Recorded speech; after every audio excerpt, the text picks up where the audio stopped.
थंडीच्या दिवसात अतिशय पौष्टिक अशी मोड आलेल्या बाजरीची खिचडी.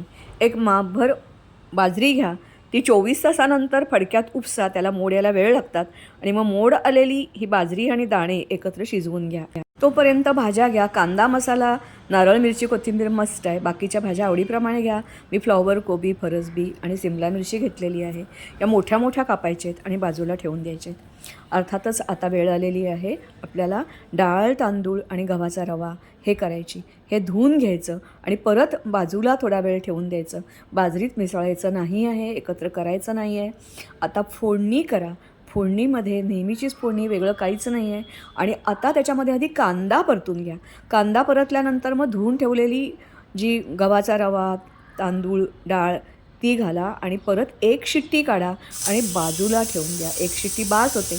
आता आपली खिचडी तयार झालेली आहे आणि ह्या तयार खिचडीत आता आपल्याला भाज्या आणि बाजरीची जी मोड आलेलं जे आहे ते सगळं मिसळायचं आहे.